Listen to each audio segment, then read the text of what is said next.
నమస్కారం, నా పేరు దివ్య. వార్తల్లో ముందుగా ముఖ్యాంశాలు.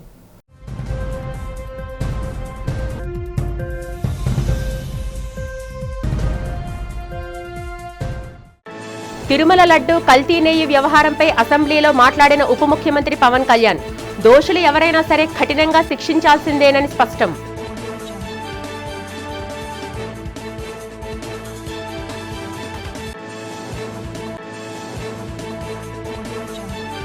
విశాఖ పర్యాటక అభివృద్ధికి మౌలిక సదుపాయాలు కల్పించాలని అసెంబ్లీలో కోరిన దక్షిణ ఎమ్మెల్యే వంశీకృష్ణ శ్రీనివాస్, పర్యాటక అభివృద్ధికి సమగ్ర ప్రణాళికతో ముందుకు సాగుతామని వెల్లడించిన పర్యాటక మంత్రి కందుల దుర్గేష్. నగరంలో కాలుష్య నియంత్రణ మండలి సిఐఏ సంయుక్త ఆధ్వర్యంలో జరిగిన గ్రీన్ కంపెనీస్ సదస్సులో పాల్గొని పర్యావరణ పరిరక్షణ కోసం మాట్లాడిన స్వచ్ఛాంధ్ర కార్పొరేషన్ చైర్మన్ పట్టాభి.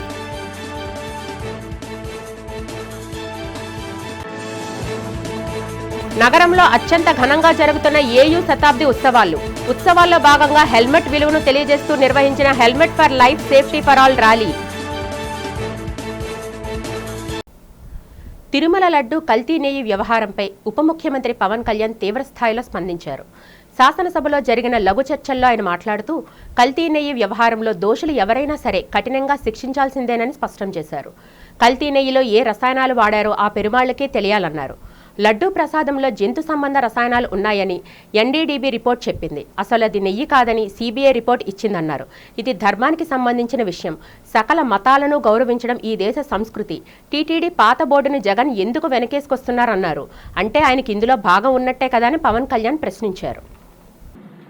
68 లక్షల కిలోల నెయ్యి అని చెప్పే ఒక కల్తీ నెయ్యిని వాడారు. దీని మీద ఫస్ట్ ఇది ఎలా బయటకు వచ్చింది, గవర్నమెంట్ ఫామ్ అయిన కొత్తలో గౌరవ ముఖ్యమంత్రి గారు ఎన్డీఏ మీటింగ్ మమ్మల్ని అందరినీ పిలిచి కండక్ట్ చేసినప్పుడు ఆ రోజు ఒక నేషనల్ డైరీ డెవలప్మెంట్ బోర్డు చేసిన రిపోర్ట్ని చదివారు. వీళ్ళు గత పాలనలో ఇది కూడా జరిగింది అనేది టీటీడీ బోర్డు వారి పాలక మండలి చేసిన ఇది కూడా జరిగింది అనేది తెలియజేశారు. అంతే, అక్కడితో అయిపోయింది అధ్యక్ష. దాన్ని అంతకు మించి ముందుకు తీసుకెళ్ళాలి. లేదంటే నేను అది విని నాకేమనిపించింది అంటే ఇలాంటివి కూడా జరిగినాయా.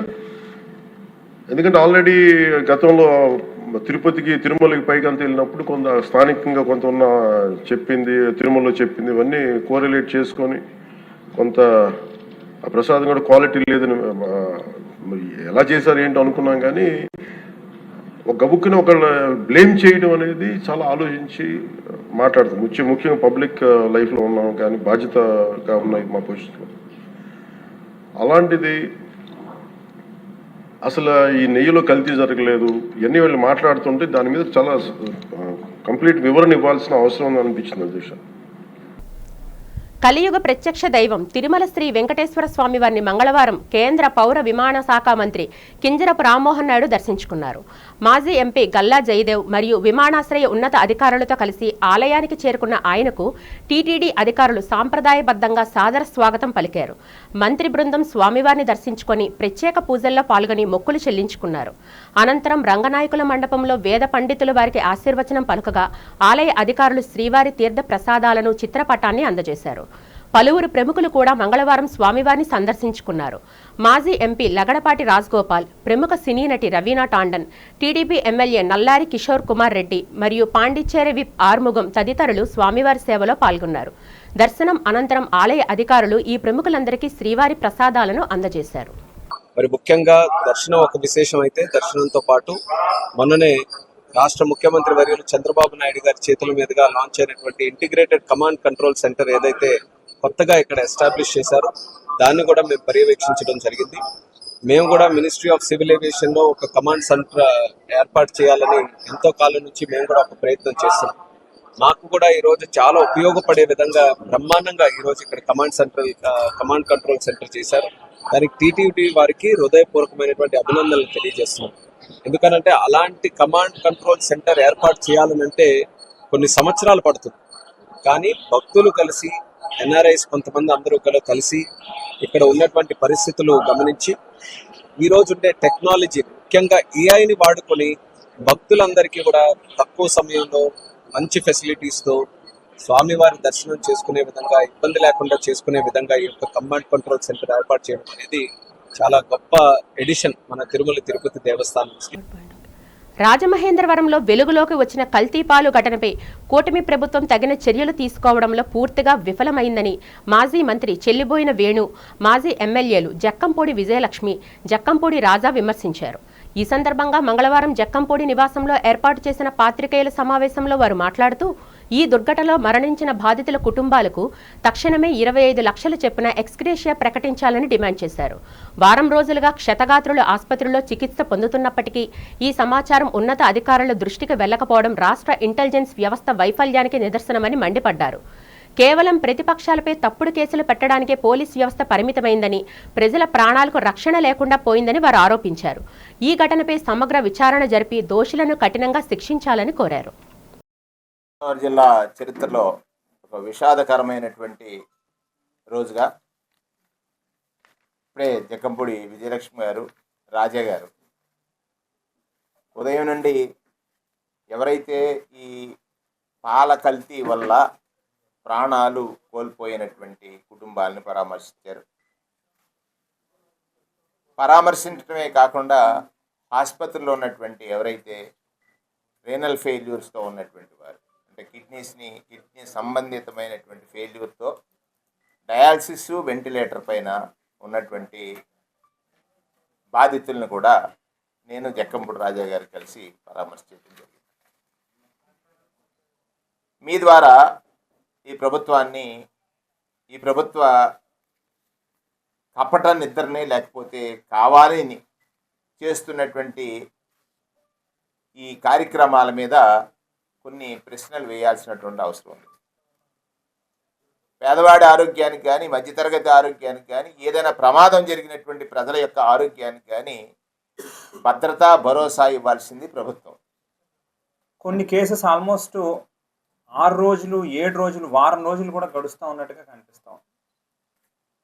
ఆల్మోస్ట్ మరి 1 వీక్ నుంచి ఈ రకమైనటువంటి పరిస్థితులు రాజమండ్రి లాంటి నగరంలో వివిధ హాస్పిటల్స్లో ఇటువంటి ప్రాబ్లంతో అడ్మిషన్స్ అవుతూ ఉన్నారనేటువంటిది తెలుస్తూ ఉన్నప్పటికీ కూడా కనీసం వారం రోజుల నుంచి ప్రభుత్వ యంత్రాంగం స్పందించకపోవడం అనేటువంటిది చాలా దురదృష్టం.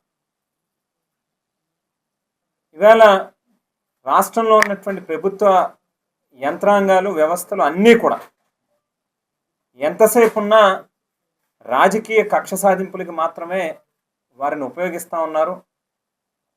ఎక్కడా కూడా ప్రజల యొక్క బాగోగుల్ని మాత్రం పర్యవేక్షిస్తూ ఉన్నటువంటి పరిస్థితి కానీ, దాని మీద దృష్టి కేంద్రీకరిస్తూ ఉన్నటువంటి పరిస్థితి కానీ కనిపించట్లేదు. ఆంధ్రప్రదేశ్ పర్యాటక రంగానికి విశాఖపట్నం ఒక కీర్తి కిరీటమని, దానిని అంతర్జాతీయ స్థాయి హబ్గా తీర్చిదిద్దుతామని పర్యాటక శాఖ మంత్రి కందుల దుర్గేష్ అసెంబ్లీలో ప్రకటించారు. గురువారం శాసనసభలో ఎమ్మెల్యే వంశీకృష్ణ శ్రీనివాస్ అడిగిన ప్రశ్నకు మంత్రి సుదీర్ఘ వివరణ ఇచ్చారు. సిఐఐ సమ్మిట్ ద్వారా విశాఖ పరిసరాల్లో పర్యాటక అభివృద్ధికి 50 ఒప్పందాలు కుదుర్చుకున్నామన్నారు. ఒబేరాయ్, తాజ్ వంటి అంతర్జాతీయ సంస్థలు విశాఖకు రానున్నాయని చెప్పారు. విశాఖను కేంద్రంగా చేసుకుని సింహాచలం, బౌద్ధ, బీచ్, ఎకో టూరిజం సర్క్యూట్లను అభివృద్ధి చేస్తున్నామన్నారు. Sea place, cruise circuit, heli tourism, adventure స్పోర్ట్స్పై ప్రత్యేక దృష్టి సారించామని పేర్కొన్నారు. రాష్ట్రంలో విశాఖపట్నం, అమరావతి, తిరుపతిలను 3 ప్రధాన పర్యాటక కేంద్రాలుగా చేయడమే ప్రభుత్వ లక్ష్యమన్నారు. తీర ప్రాంత నిర్మాణాలకు ఆటంకంగా ఉన్న సిఆర్జెడ్ నిబంధనల మార్పుపై కేంద్రంతో సంప్రదింపులు జరుపుతున్నామని, త్వరలోనే పర్యాటక ప్రాజెక్టులకు ఉన్న అడ్డంకులు తొలగిపోతాయని మంత్రి ఆశాభావం వ్యక్తం చేశారు. ఆంధ్రప్రదేశ్ రాష్ట్ర పర్యాటక కీర్తి కిరీటంలో విశాఖపట్నం కలికి తురాయి. అధ్యక్ష, 2024 డిసెంబర్లో పర్యాటక శాఖ 2024-29కి సంబంధించి ప్రత్యేకమైనటువంటి విధానాన్ని ఏర్పాటు చేయడం వల్ల విశాఖపట్నం పరిసర ప్రాంతాలు, విశాఖపట్నంలో కూడా అనేక కార్యక్రమాలు చేపట్టడం జరిగింది. అధ్యక్ష, ముఖ్యంగా విశాఖపట్నాన్ని ఒక యాంకర్ హబ్గా చేయాలని, హబ్ అండ్ స్పోక్ మోడల్లో, దాని ప్రకారం విశాఖపట్నం చుట్టూ థిమాటిక్ సర్క్యూట్లు ఏర్పాటు చేయడానికి ప్రతిపాదించాం. అధ్యక్ష, అందులో సింహాచలం టెంపుల్ సర్క్యూట్, విశాఖపట్నం బౌద్ధ సర్క్యూట్, విశాఖపట్నం బీచ్ సర్క్యూట్, అదేవిధంగా ఎకో టూరిజం సర్క్యూట్ను కూడా ఏర్పాటు చేస్తున్నాం అధ్యక్ష. విశాఖపట్నం, భువనేశ్వర్, కోల్కతా మరియు విశాఖపట్నం, చెన్నై, ట్యూటికోరన్ వీటికి సంబంధించి ఒక సీ క్రూజ్ని ఒక సర్క్యూట్గా ఏర్పాటు చేయాలనేటువంటి ప్రతిపాదన చేశాం అధ్యక్ష. విశాఖపట్నం, అరకు సీప్లేన్ సర్క్యూట్లు కూడా, అదేవిధంగా అడ్వెంచర్ టూరిజం హబ్గా విశాఖపట్నాన్ని ఏర్పాటు చేయాలని ఈ మధ్యకాలంలో సిఐఏ వాళ్ళతో కలిసి చేసినటువంటి భాగస్వామ్య సదస్సులో విశాఖపట్నం హబ్లో హోటళ్లు మరియు రిసార్ట్స్ ఏర్పాటు కోసం రమారమి 8,650 కోట్ల రూపాయలు విలువైనటువంటి 50 MOUల్ని చేసుకోవడం జరిగింది అధ్యక్ష.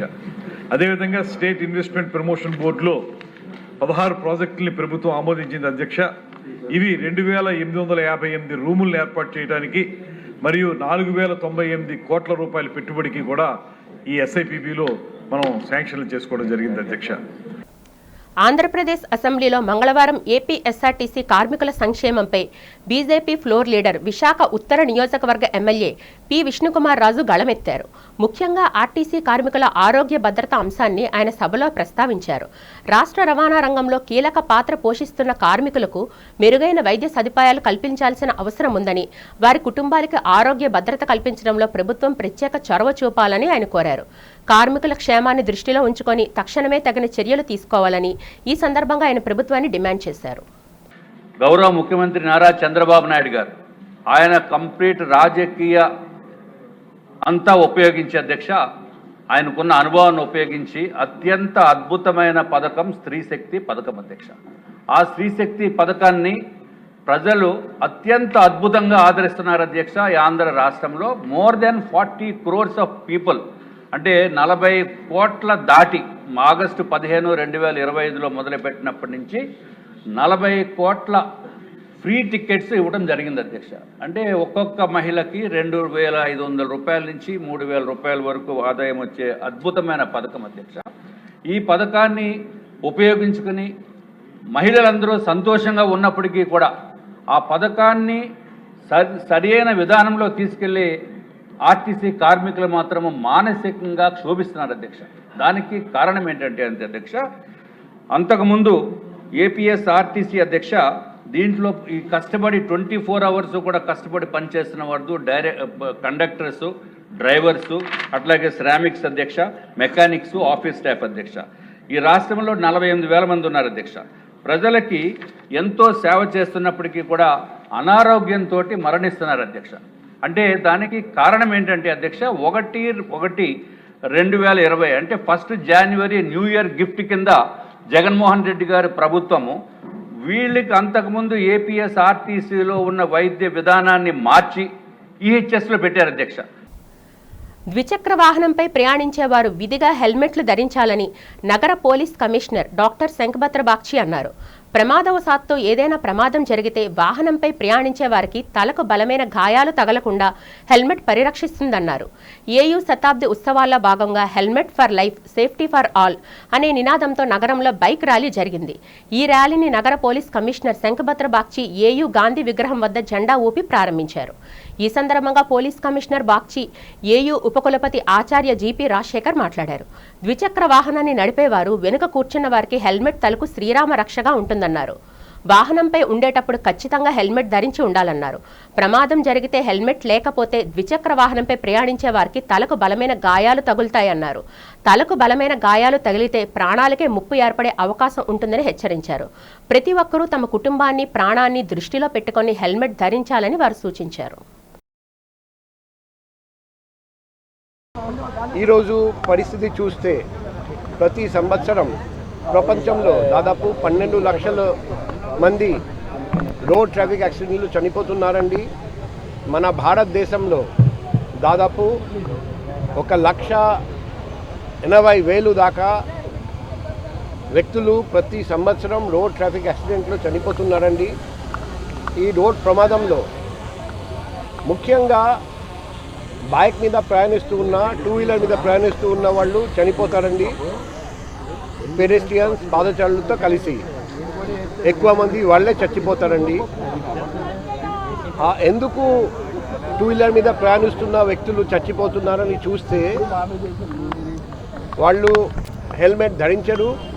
బోత్ రైడర్ మరియు పిలియన్ రైడర్ డ్రైవర్ మరియు పిలియన్ రైడర్ హెల్మెట్ ధరించరు. హెల్మెట్ ధరిస్తే BIS certified ISI mark helmet ధరించరు. ఆ హెల్మెట్ ఉంటే అది సరిగ్గా ధరించరు, అందుకే వాళ్ళు చచ్చిపోతున్నారండి. 2 వీలర్ మీద ప్రయాణిస్తున్న వ్యక్తులు దాదాపు 55,000 మంది ప్రతి సంవత్సరం చచ్చిపోతూ ఉంటే అందులో 97% హెల్మెట్ లేకపోవడం వల్ల లేకపోతే సరిగ్గా ధరించకపోవడం వల్ల చచ్చిపోతున్నారండి. ఇప్పుడు హెల్మెట్ ధరిస్తే బోత్ డ్రైవర్ పిలియన్ రైడర్ ఎటువంటి బెనిఫిట్స్ ఉన్నాయి? 2 వీలర్ మీద ప్రయాణిస్తున్న వ్యక్తులు హెల్మెట్ ధరిస్తే both driver and pillion rider మరణాల సంఖ్య దాదాపు 40% తగ్గిపోతుంది. Helmet for all save life అన్న స్లోగన్తో విద్యార్థులు, ఎంప్లాయీస్ ఆఫ్ ఆంధ్ర యూనివర్సిటీ, మన నగర్ police commissioner doctor Shankarapati Bagchi గారి ఆధ్వర్యంలో ఈ కార్యక్రమం చేపట్టాం. తప్పకుండా విద్యార్థులు ఇందులో పాల్గొని సాటి విద్యార్థులు ఇన్స్పిరేషన్ తీసుకుంటారని, అలాగే మిత్రుడు చెప్పినట్టు వివిధ రకాల వాహనాలు ఉపయోగించడం జరుగుతోంది. కొంతమంది ప్యాషన్తో చాలా ఖరీదైన వాహనాలు వాడతారు, కానీ లైఫ్ సేవింగ్ హెల్మెట్ మనం వాడడానికి కొంత వెనుకంజ వేస్తాం. తప్పకుండా ఈ కార్యక్రమం ప్రజల్లో అవగాహన కల్పించి పర్యావరణ పరిరక్షణకు ప్రతి ఒక్కరూ అధిక ప్రాధాన్యత ఇవ్వాలి. స్వచ్ఛాంధ్ర కార్పొరేషన్ చైర్మన్ కొమ్మారెడ్డి పట్టాభిరామ్ కోరారు. పర్యావరణాన్ని పరిరక్షించుకోకపోతే భావితరాల మనుగడ ప్రశ్నార్థకంగా మారే ప్రమాదం ఉందని హెచ్చరించారు. ఆంధ్రప్రదేశ్ కాలుష్య నియంత్రణ మండలి CII ఆంధ్రప్రదేశ్ సంయుక్త ఆధ్వర్యంలో circular economy and green companies అనే అంశంపై సదస్సు జరిగింది. ఈ సదస్సులో కొమ్మారెడ్డి పట్టాభిరామ్ మాట్లాడుతూ ప్రజలు ప్లాస్టిక్ వినియోగాన్ని తగ్గించాలన్నారు. పర్యావరణాన్ని పరిరక్షించేందుకు భారీ ఎత్తున మొక్కలు నాటడం, పెంపకాన్ని ఉద్యమంలా చేయాలన్నారు. పరిశ్రమలు, వాహనాల నుంచి వెలువడే కాలుష్యం తగ్గేలా చూడాల్సిన అవసరాన్ని చెప్పారు. రాష్ట్ర ప్రభుత్వం గ్రీన్ కంపెనీస్ ఏర్పాటుకు ప్రాధాన్యత ఇస్తూ ప్రోత్సహిస్తుందని పట్టాభిరామ్ తెలిపారు. ఈ కార్యక్రమంలో CII AP chairman Gannamaneni Muralikrishna, pollution control board chairman doctor P Krishnaiah, పలువురు ఉన్నత అధికారులు పాల్గొన్నారు. పరిష్కారాన్ని చూపే దిశగా ఈ డాష్ బోర్డ్ని క్రియేట్ చేసి ఈ రీసైక్లబుల్స్ అన్నీ కూడా రీసైక్లింగ్ ఇండస్ట్రీకి అందించబోతున్నాం. అంతేకాకుండా ఇవాళ అత్యంత కీలకమైనటువంటి ప్రకటన ఇంకొకటి కూడా ఈ రోజున ఈ వేదికపై నుండి చేయడం జరిగింది. విజయవాడలో సర్క్యులర్ ఎకానమీ సంబంధించి, రీసైక్లింగ్ సంబంధించి అతి త్వరలోనే ఒక సెంటర్ ఆఫ్ ఎక్సలెన్స్ని ప్రారంభించబోతున్నాం. ఒక నాలెడ్జ్ సెంటర్ని విజయవాడలో ఏర్పాటు చేయబోతున్నాం. Swachhandhra corporation, AP pollution control board, అదేవిధంగా CII ఇప్పుడే మరి మురళీకృష్ణ గారు కూడా వారు తమ సంసిద్ధత వ్యక్తం చేశారు. వారికి హృదయపూర్వకంగా ధన్యవాదాలు తెలియజేస్తున్నాం. ఈ సెంటర్ ఆఫ్ ఎక్సలెన్స్ ఏర్పాటుకి CII కూడా మేము పూర్తి సహకారాన్ని అందిస్తామన్నారు.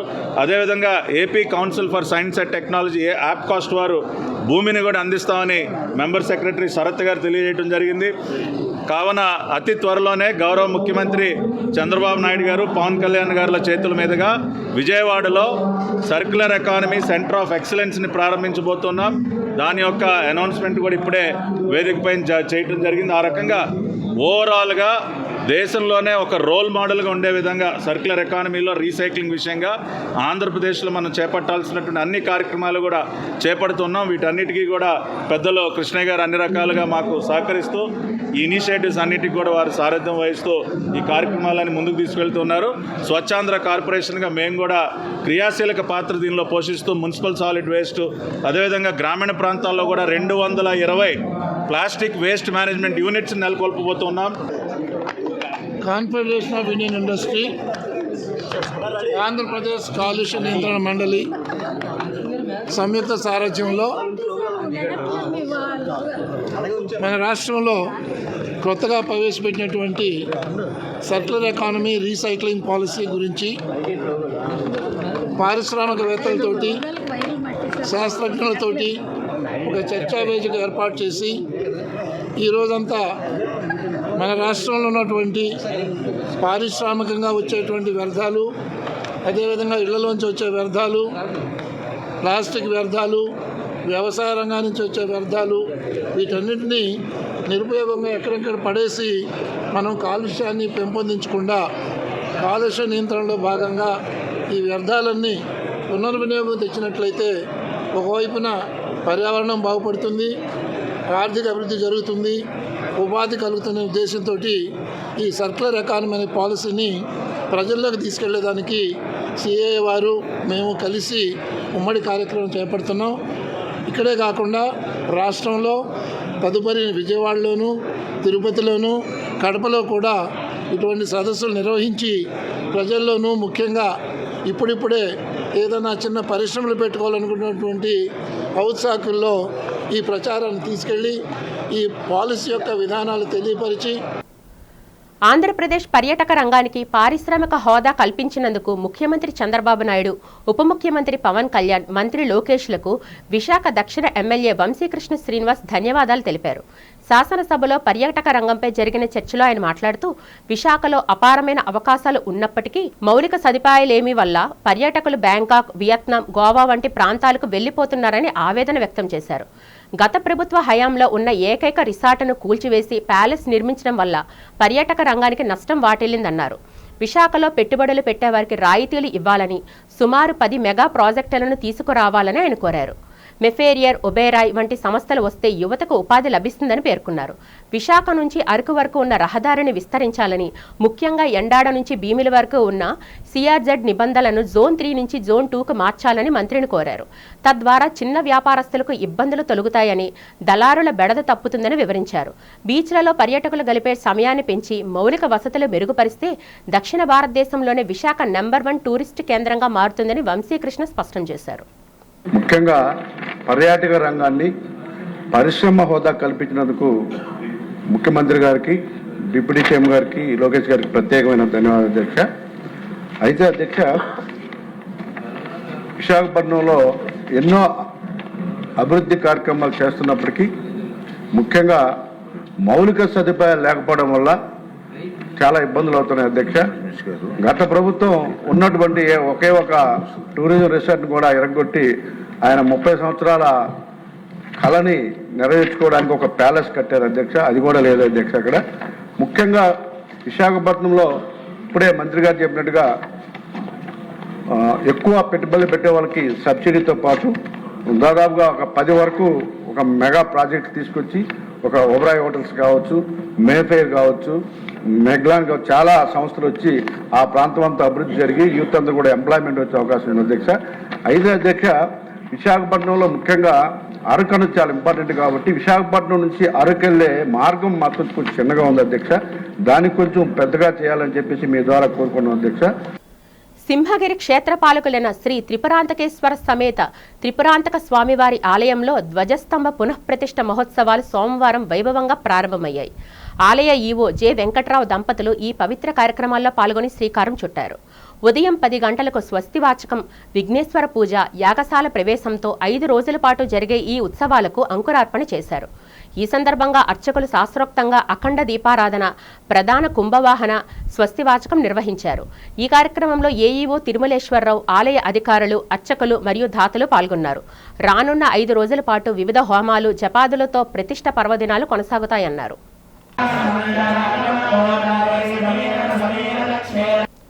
అంగన్వాడీ సిబ్బంది సమస్యల పరిష్కారానికి రాష్ట్రంలో కూటమి ప్రభుత్వం తక్షణమే చర్యలు చేపట్టాలని anganwadi workers and helpers union నేతలు డిమాండ్ చేశారు.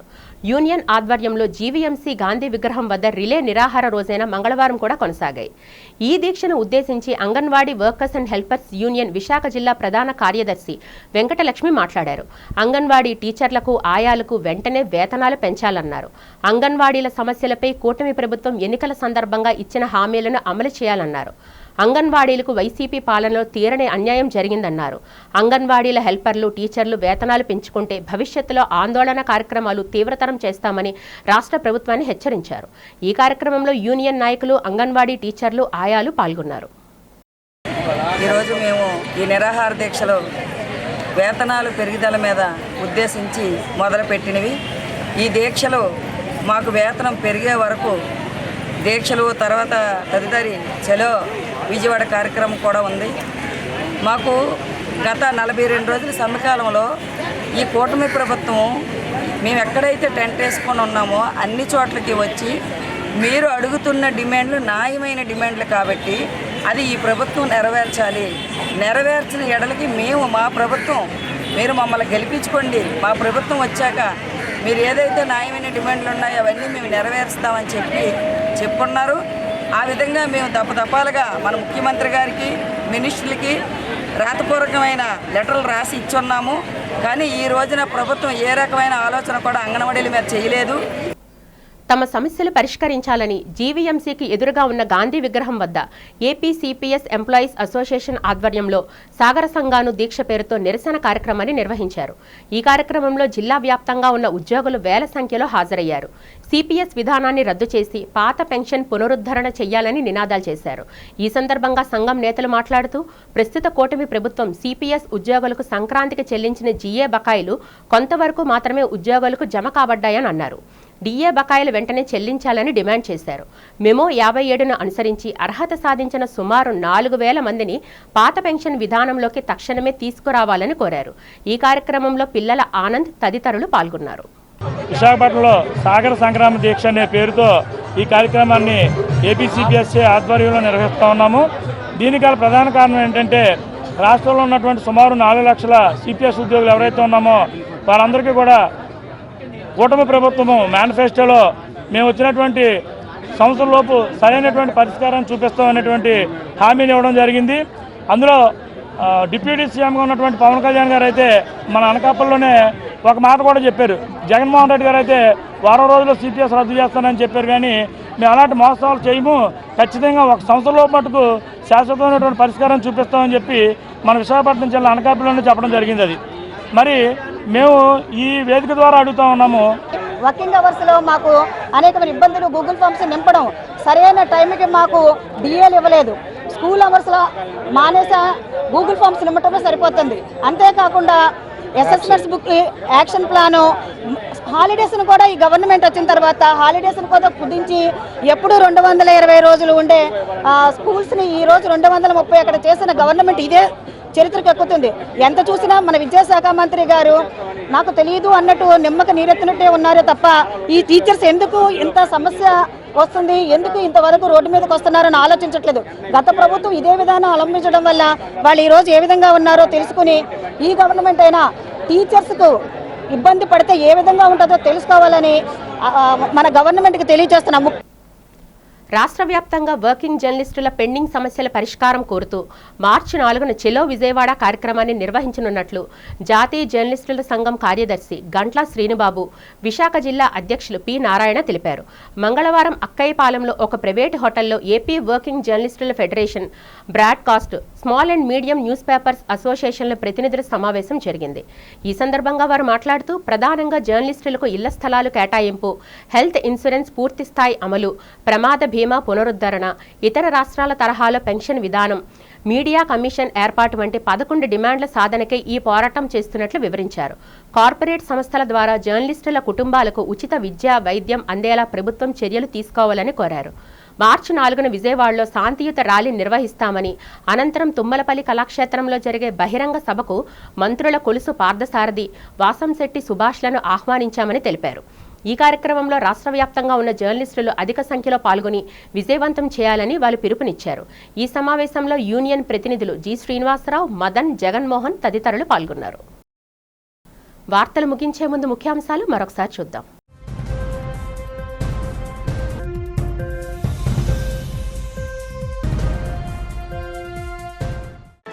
తిరుమల లడ్డు కల్తీ నెయ్యి వ్యవహారంపై అసెంబ్లీలో మాట్లాడిన ఉప ముఖ్యమంత్రి పవన్ కళ్యాణ్, దోషులు ఎవరైనా సరే కఠినంగా శిక్షించాల్సిందేనని స్పష్టం.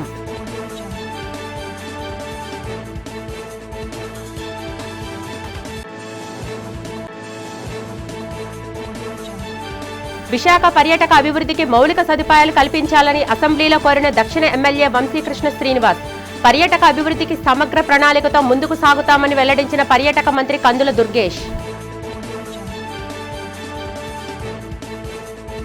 నగరంలో కాలుష్య నియంత్రణ మండలి, సిఐఏ సంయుక్త ఆధ్వర్యంలో జరిగిన గ్రీన్ కంపెనీస్ సదస్సులో పాల్గొని పర్యావరణ పరిరక్షణ కోసం మాట్లాడిన స్వచ్ఛాంధ్ర కార్పొరేషన్ చైర్మన్ పట్టాభి.